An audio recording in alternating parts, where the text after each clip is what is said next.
asked my mommy to sign. That is 50-50. It's either I die or I survive. How did you get the injury? I fell down. The hand swallowed up. She took me to a native place. The man now used scissors to cut the vein. The hand now folded. The hand have make me to stop school at early age. If I sleep, rat will be eating the wound. Before I can able to sleep in the night, I would take action bitter. All my family abandoned me. They would just drop food like a dog for me, asking God, instead you to bring me in this world, why can't I just die? They look at me and call my hand useless hand. Okay, see it. How about your father? Welcome to yet another scintillating episode of your darling TV and YouTube podcast show, Shivers with Ivan. It's a sunny morning in Lagos, and with me in the house is a young lady that survived neglect, survived pain, survived abuse, survived discrimination, even till this moment here. Ladies and gentlemen, all the way from Enugu State, is the bravest cancer survivor and amputee I have ever met. Join me and welcome in the house with me here, Chikube Okeke.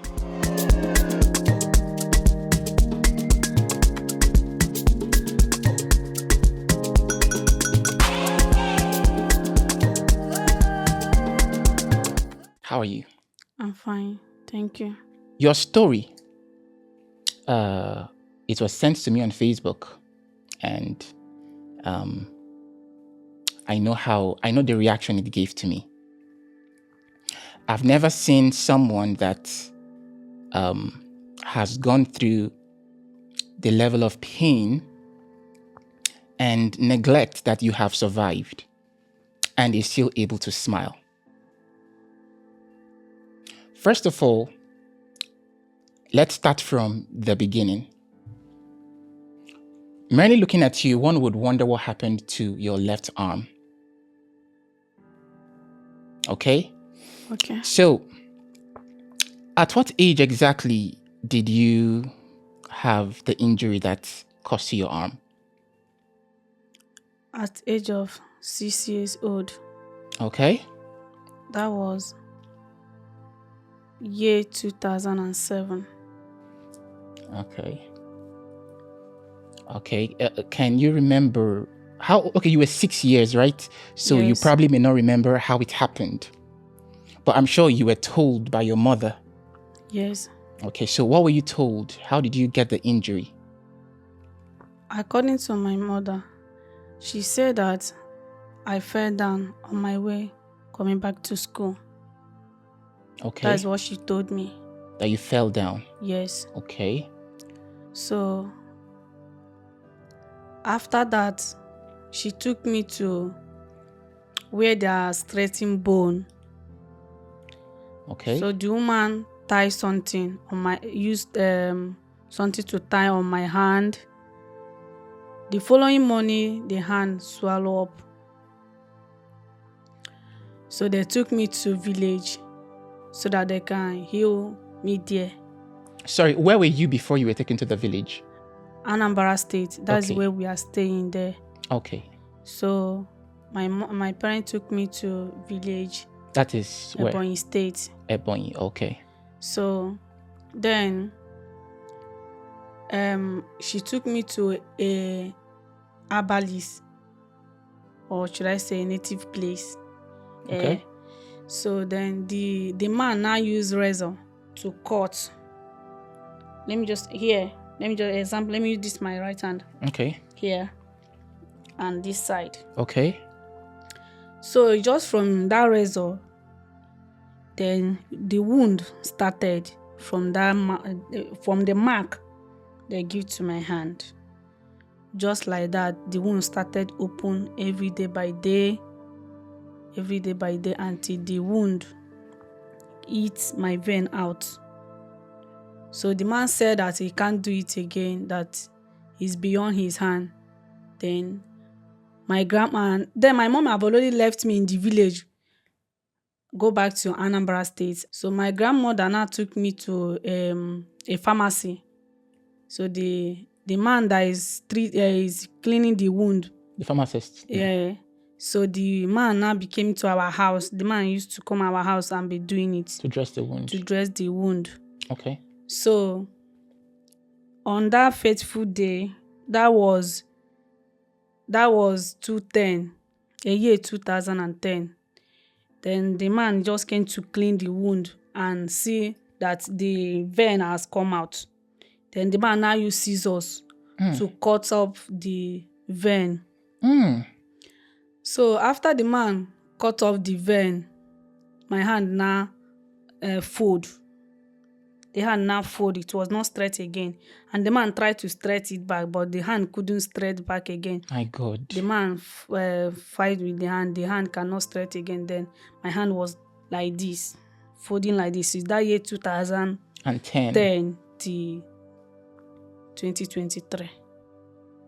My God. So after that, the wound healed. The wound healed in 2013. So I'm like of the condition of the hand, and my family is not well doing. They are not doing well, and the hand have make me to stop school at early age.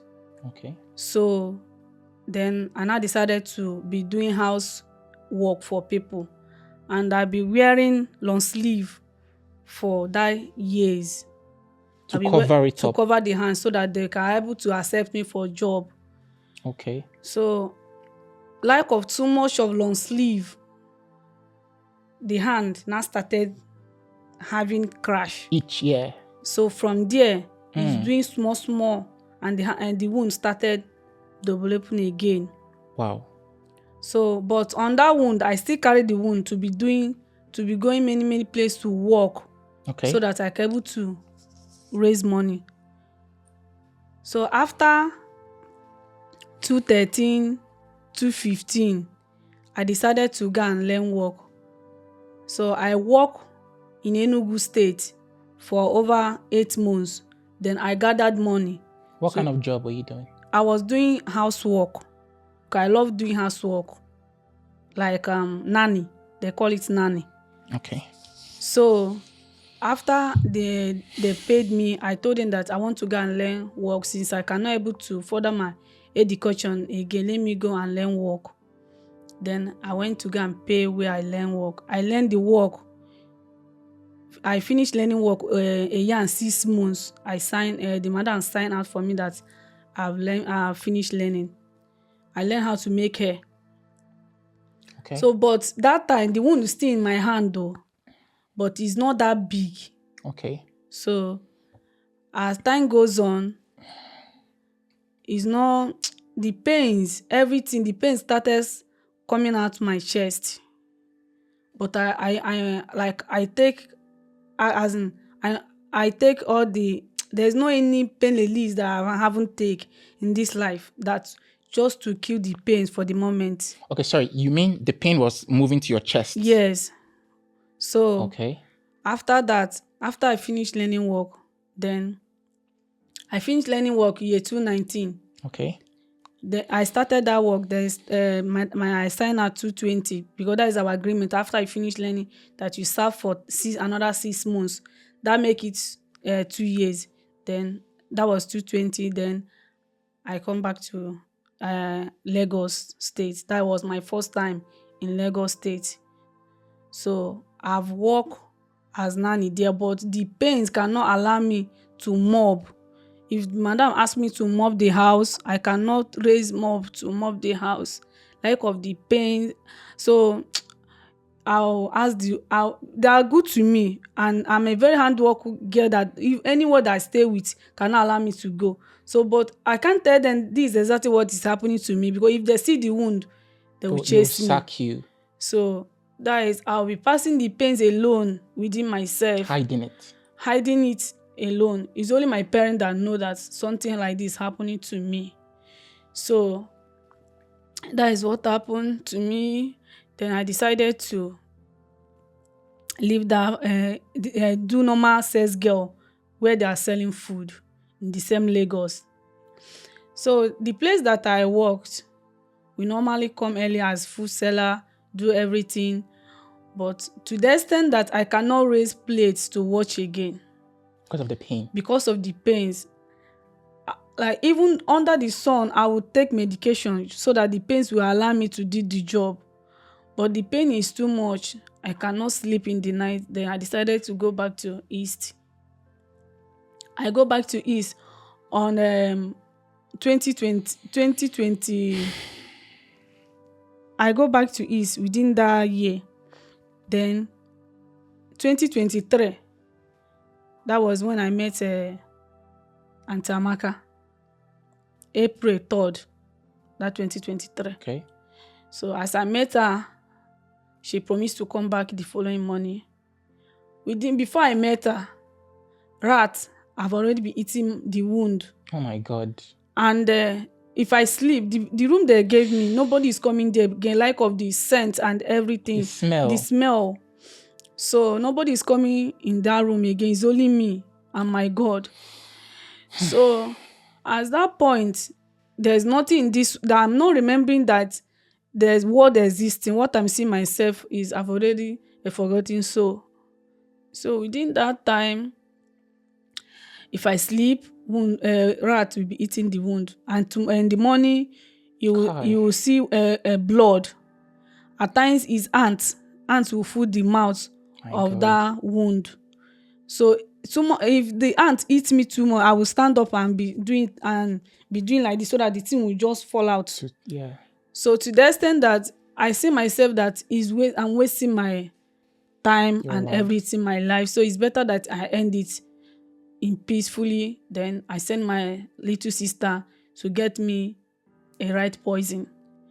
So, and she collected the money from me and run away. I did not see her. I couldn't come outside. The breeze cannot touch me. Before I can able to sleep in the night, I would take action bitter so that the pains will release on me. Because there's no any medication I haven't taken to release the pain. But that action bitter, once I take it, the thing will be turning my eyes.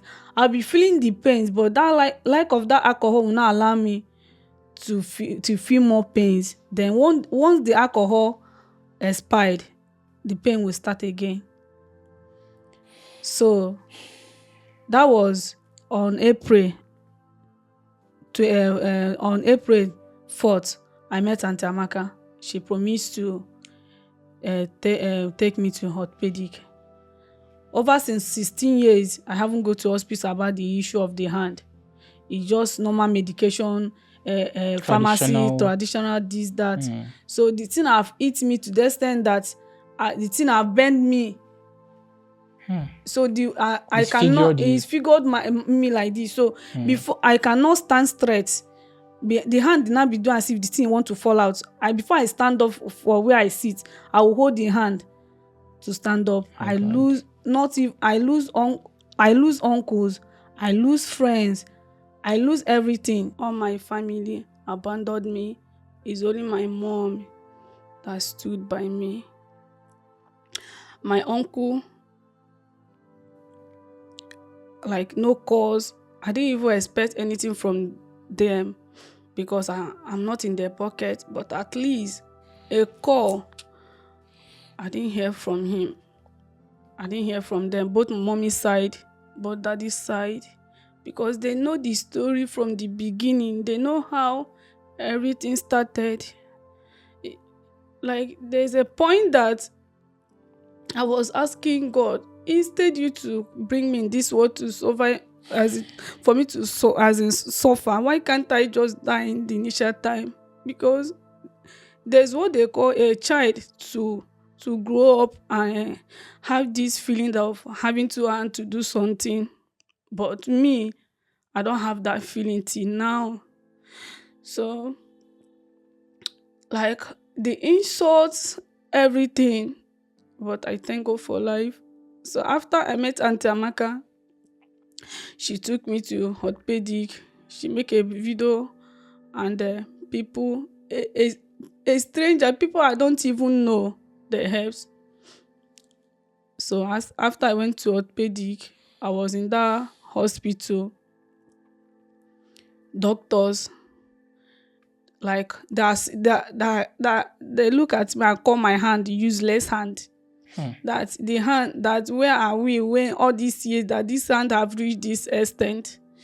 So they're saying that, keep on saying many things until that Amaka fight to the extent of then give me a room, a bed. Okay. So after they give me the bed, I'll be hearing on my back that they will call the hand. That is when I know that I've lost the hand for how many years that I've started making it. So after that period, I've started using one hand. They have not yet cut my hand. I've started using one hand to do something, to know how it feels to have one hand. So as time goes on, my mommy say no, they cannot cut my hand. But to me, I'm dying in silence. I'm seeing something. I say, Mommy, it's better you allow me so that they will cut this hand so that I will free, so that the pains will leave my body, because I'm not getting it again. I'm losing myself. I'm not let me just feel. Let me just, at least, even though before I can able to sleep, I will beg God, even though it's 1 minute, let me sleep. Let me know what they call sleep, because I can't sleep. There's nothing like sleep in my eyes. So they cut my hand on April 28th. On April 28th, being Friday, 2023. That is when they cut my hand. So they asked my mommy to sign, and Tamaka signed, my sister signed. They said to my mommy that is 50-50. Is either I died or I survive. So they bite blood and drip everything. So they asked me to put on white garment. That is when they put on a white garment and carry me to theater. So on my way to theater, my mind was like, if this is the way I will go, no problem. But if I come back, I'll be grateful to myself. I'll be happy. Then I'll enter theater. Before I enter that theater, there's the one they called, I don't know that English, because that doctor English, I don't know that English. They do that one. They say that they cannot stretch the hand again, just to cut it. Before I went to the men cutting the hand. So me reaching that place, there's this medication they shook. They give me that medication that the doctor said that, let me make you to sleep. I say that I've already know what I came for. So just do what you want to do. What I know that I will not die, I must come back. So I keep on having faith that I will not die on that process. I will not die on that process, because for me to suffer for how many years now, it cannot be now that they want to come out the wound that will make me to die, that I will not die. Then that is when the doctor give me that medication once, put another one, almost 3 injections they give me. I don't know that the word existing again. It can't be. It's not like I'm a robot. Inside there, I'm a robot. That robot, they'll be controlling me to be doing something. They ask me to bring this. That is the robot that are controlling me. So the time I get myself, that is when I started fighting to come back. I'm seeing all that. This one, they will drag me this side. This side will drag me this side. Until there's a road that I reach. One woman now said, one girl now said her mother that this auntie is coming this way. The woman now said no. Allow her. Everybody has his own way to go. Destiny. So that is when the girl, the woman and the daughter now left. Then me and I now fight to come back. By special grace of God, I come back, and for me to wake up, I've already found out the hand is no longer there again. That I've cut the hand. So they carry me put for inside ambulance, go back to the bed they gave to me.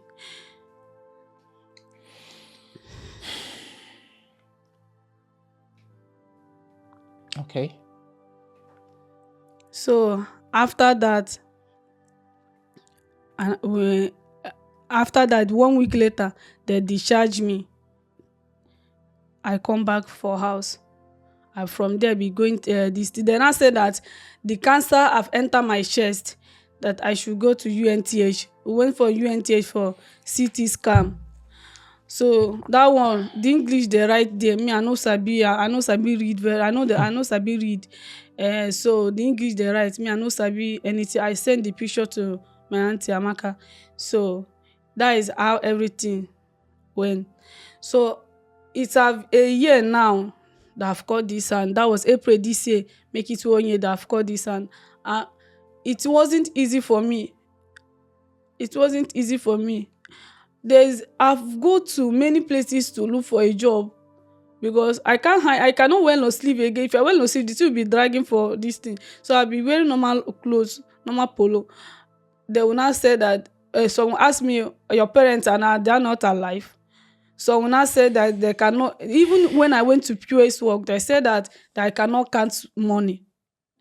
So I tell them, just give me a chance. I'll try. Does it mean that someone that have one hand cannot work, or how do you want me to survive? Then I started selling groundnuts, but that groundnut, if breeze come, the thing, as in all this trailer, the groundnut will fall on the middle of nowhere. So nobody to even carry the groundnut off for my head.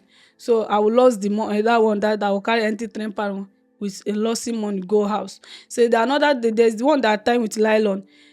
Like even if I want to cross main road now, there's the time that my hand will started vibrating, and when the hand started doing like that, there's anything I carry, even though it's phone, anything I will leave the thing to hold the hand, because anytime the hand started vibrating, it will not be as if they are beating me on my chest. It's not be as if they are eating me. Especially when see it. This was after they amputated the arm? Yes. Wait. So the hand you cannot touch here because the bone is closed. Okay. You can touch here. But this down side, you cannot touch this down side. Once you touch it or clothes or anything touch it, the thing will start shaking. Till now? Till now, I'm still feeling it. So, but doctor said that what they called phantom pain. I don't know that English. Phantom pain, yeah. It's not a real pain. Mm-hmm. So, and that phantom pain is that one they throw away. Anytime that one come, it's now look as if I'm still feeling that my past pains. I'm still feeling that, and anytime that one comes, I will not be myself that moment. Okay. So that is what happened. I don't know where you get your strength from. I don't know how you do it. I was telling Auntie Amaka that your story inspires me, because I don't think I would have had that kind of courage and strength and bravery to go through what you went through. I mean, when I was 6 years, 6 years old is when, we're supposed to be having fun, you understand, having no care in the world, enjoying our lives, playing with our two hands. But from that point, you were already struggling. You were already battling pain, battling, stigma. So I really, really, really, really, really must say you deserve more credit, more applause for going through all of this. How many years? 16 years? Yes, sir. 16 years. And you are still able to smile. Every time I see your pictures, you're smiling. How do you do it? It's God. God, I've known that. I think my future is bright, and God, and there's a purpose that God made me to be alive. That I just did. So you had the injury when you were 6 years. Yes. And till date, because the truth of the matter is that when most people see amputees, the first thing that comes to people's minds is that, okay, maybe you had diabetes and you had an injury and the injury refused to heal, and then it became cancerous. In my entire existence, I've never witnessed or seen someone that had a normal injury as a child playing, and that injury got to a point where it became infectious, it turned to a sore, it became gangrenous, and then it became cancerous, leading to the amputation of the arm. I've never seen it before. So yours is like the first time I'm seeing this. Your story really, it overwhelmed me, I must say. It overwhelmed me. And at the same time, I think the only thing we can say at this point is just to thank God for giving you the strength, for also giving you a supportive mother. Even though personally, I think if I had the opportunity to speak with your mom, there are questions I really would want to ask her, because how does a child have an injury, a small injury, and rather than taking the child to a hospital, you start to take the child to traditional people to start to, do their mumbo jumbo. It's people that directing her. People were directing her. Yes. But I mean, in your community, you people had like hospitals, right? So why didn't it occur to her? How about your father? My father. Yes. What was his role? What was his reaction when you had the injury? Were you told? Did he make any attempts to take you to see a proper doctor? It's only my mom. Only your mother?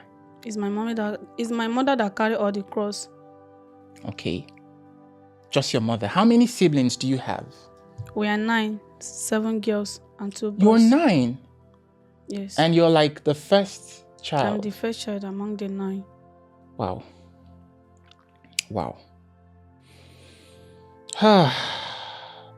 Right now, it's saddening because I feel that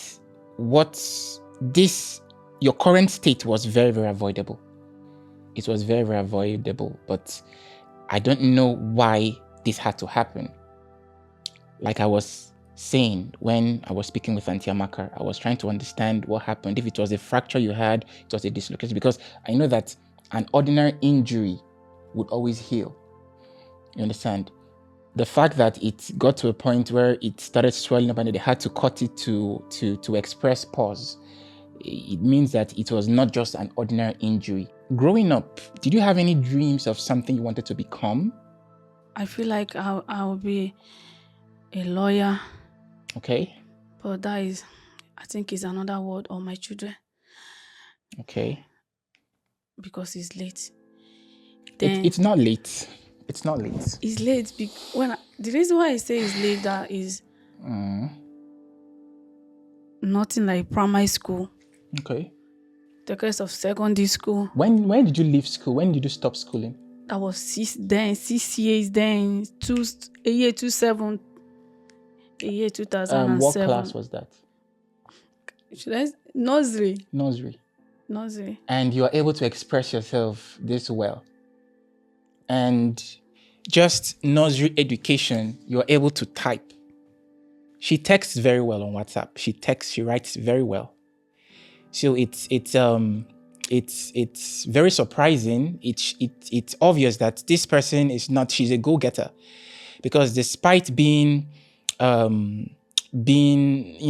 put at disadvantage in life and not able to pursue proper education, she still is able to write and express herself in English.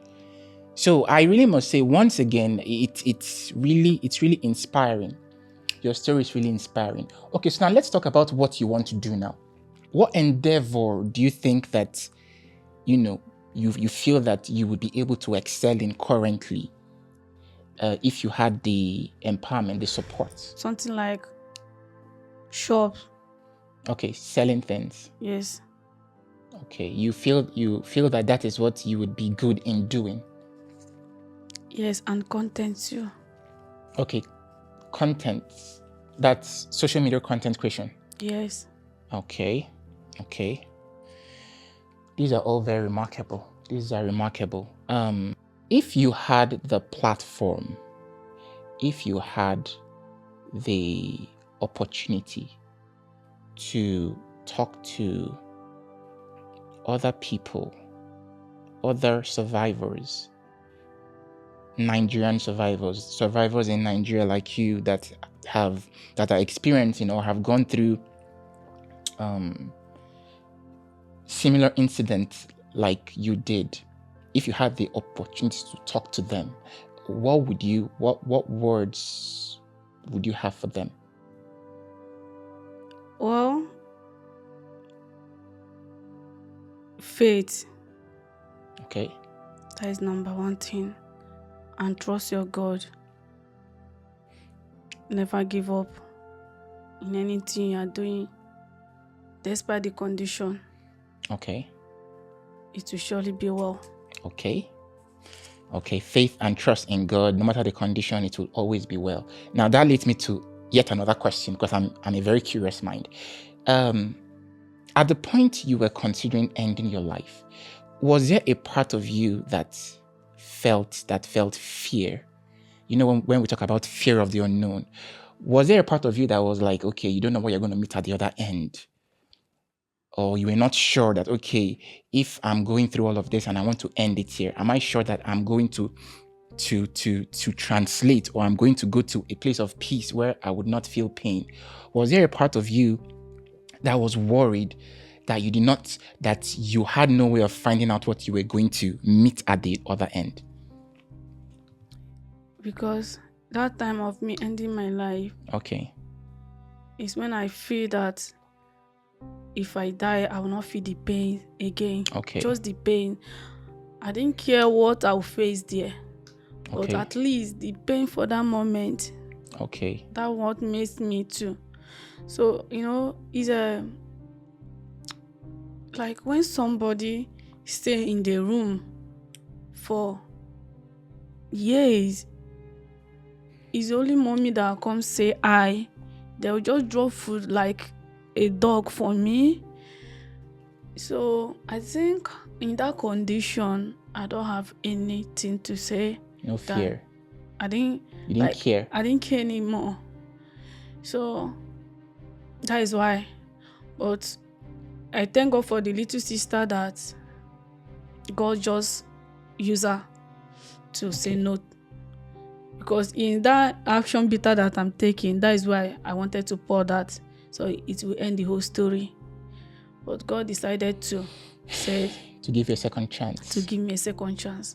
I heard about the first attempt that was made to get you support online, to get you solicit to raise funds for your medical treatment online, and we spoke about it, and you mentioned that the person that was soliciting funds for you was withholding the funds that was paid to you, and he started abusing you at some point, and he even blocked you. What really happened between you two? Well, within that time, he said I should be his girlfriend. So, and who? The person? Yes, the person that was helping you raise funds for your surgery. Yes. So okay. And I didn't know that he's a married person. So he promised to bring me up in Lagos, then I'll stay with him. And then I was so happy that at least even on my condition, I still have someone that will marry me tomorrow. Then on that process, I was happy. I even told my mom about it. So okay. As time goes on, my mind, like my spirit doesn't accept. Like I started having this feeling that there's something fishing about him. So okay. I'm not close to him. Like after that time he left after the surgery and everything. He left. The time I went to UNTH for that CT scan. Okay. That is the last time I saw him. Then he come back to Lagos. So he promised that he will come back to East to come and meet me. Then I now told him that anytime he will come my side to see my mommy and my daddy, that I will not see him outside. Sorry, to see your mom and dad as like coming to introduction? No, to like marry to you. No, to see, like he will come to my side. Okay. Not in outside. I don't like going outside. Okay. So then he now said no, that he would not like to come my side. That there's I can't remember that he said it's a wedding burial that doing in Anambra State that he would like to attend. That on that process he will send me transport from Enugu to Anambra State so that I'll come and meet him in his hotel room. So on that, Anna said no, that this is the person that's saying that he will marry me and bring me up to Lagos to stay with him. So I started going for hotel room to meet him. That means it will not end well. Then I'll now withdraw myself back. Okay. So as I withdraw myself, we start having misunderstanding. So if I call him in the morning, he say I should not call him in the morning. If I call him in the midnight, he say I should not call him in the midnight. So I can't just recall exactly what is happening. Then I keep on calling. It's okay, since we are no longer together, at least the money that they give you to give me, so that I've already planned what I will use it to do, so that I will start up something. That was August last year. Then he now started saying, tomorrow I will call you. If I call him tomorrow, you say next tomorrow. The next thing, he blocked me on Facebook, he blocked me on WhatsApp, he blocked me on TikTok, he blocked me on all the social. Any number that I called him with, once he notices that it's me, he will block my number. So I keep on calling him with different numbers, testing messages. Then he now be abusing me, that I will not see good thing, this, that, you now be cursing me. So that is when I ask him, is it because I did not accept for you to have something to do with me? That is why you keep on cursing me every day by day, and to the extent of blocking me everywhere, and even seize the money. Then that is when I decided to contact you. Okay. Sorry, I recall you sent me a particular screenshot. You remember, of his chats with you? Yeah, that is when he said that I'm blackmailing him. No, yes, that one. But there was another screenshot you sent where he said he wanted to have sex with you. Because I'm seeing two scenarios here. One is, him indicating interest to marry you. Another one is him chatting you up and wanting to have sex with you. So what made you pull out? From what you've actually said was because you suspected that he was playing on you. He had a family, and he would not call you when he's at home. Yes, he doesn't call me when he's at home. Okay, meaning that he had a wife, but he lied to you that he was single. Yes. Okay, when he sent you that chat, you forwarded to me, what was your reaction? How did it make you feel? Were you shocked? Well, when he sent me that chat, and I said, I said I need sex. I said okay. He now asked how. Well, because I thought it's a mistake. Okay. I now said okay. Then he now said how. I did not say anything again. Then he now sent a voice note, because he's a type that love using voice notes. Okay. To record all his mind. At times, if I text in normal message, you use voice note. So I dreamed that I didn't have any bad intention on him. I don't know that it will lead that way. So I'm not a type that keep messages. At times, even WhatsApp, there's a time to read all the message you will wipe. They will ask you to upgrade that. So on that period of him cursing me, saying that he will do me this, he will do me that, that is when I said, I think I need to screenshot that chat. Oh, you told him that you would screenshot it? No, I did not tell him. Okay, I you dreamed just that resolved. Yes, okay. I dreamed that I told him. The time I have the chance to chat him on TikTok, he couldn't have said I'm blackmailing him. Okay. So that is what happened. So if I understand you correctly, he postured on social media to want to help you. He used your pictures, posted your pictures, got people to pay money to his account. Yes. Because you told him that you needed to set up business for yourself. And then he held on to the money and expected that you would be sexually involved with him. And when you did not play to his devices, he He resorted to blocking you and cutting you off until I stepped in. Yes. Okay. Because that was exactly the point that I came in. I came in at that point, and I found it very, very heartbreaking that, someone would have the platform to get help for someone in your condition, and they would get tempted to the extent of reaching out to you and asking for sex. That for me was the main motivation why I came into the case, because that is abuse, that is injustice, that is oppression. You understand? For since August, he withheld the money, right? Last year, August. Yes. He withheld the money, and he was only able to pay back part of the money just last week. Yes. Because I got involved. So, which means that if I didn't get involved, he would have, held on and, left you there in Enugu in the same condition that you were in.